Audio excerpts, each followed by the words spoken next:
Thank you for Hi watching. guys, ikot-ikot na naman tayo dito guys sa mga halaman sa likod. Ayan, ay meron na siyang bulaklak guys. Ito yung red Quran na tinatawag. Ito yung ano dati, yung pinapakita ko dati na ngayon, nag-ano na siya, tumubo na siya uli. Pero yung iba niyang stem, ayan masyado na siyang dry. Pero tignan mo naman, buhay pa. Kaya ganyan katibay talaga yung yung berry na yan. Yan tuyong-tuyo na siya. Yan, at makikita mo yan, yung bulaklak niya. Meron siyang mga bulaklak diyan na makikita mo. Iyan, yung pula. Ito naman yung sa kabila. Iyan naman yung Black Quran. Yan siya. Yan, tingnan mo, puro tuyo na ang dahon niya.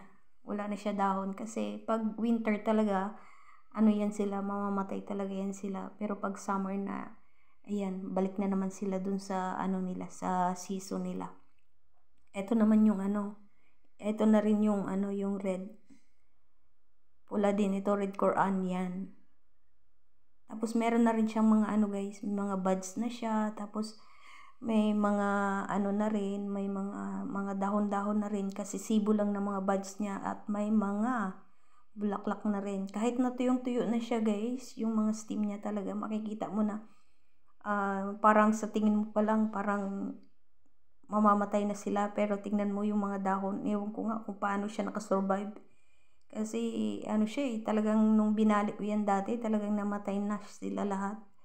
Pero ngayon masyado na silang yan, meron siyang mga, ito naman yung dates, yan yung dates, red dates, jujube, yan, meron siyang bulaklak, tingnan mo naman, may bulaklak na siya siguro after how many weeks, yan, makikita na natin yung bunga niya uli. Kaya ganyan kaganda dito guys, pag nasa ka talaga, ang maganda dito guys, talagang marami silang mga pananim-tanim dun sa mga loob lang ng bahay. Tsaka, ewan ko kung bakit ang lakas ng resistensya. Ito yung isa namang jujube na dates. Yan, yung red dates. Chinese red dates. At sa mga hindi pa nakakakita ng puno ng pomegranate, ito na naman yung puno ng pomegranate na dati pinicture ko rin ito. Wala na siyang dahon, pero ngayon tingnan mo naman kasi sibo lang ng mga dahon niya. Yan lang guys. Thank you for watching. Bye.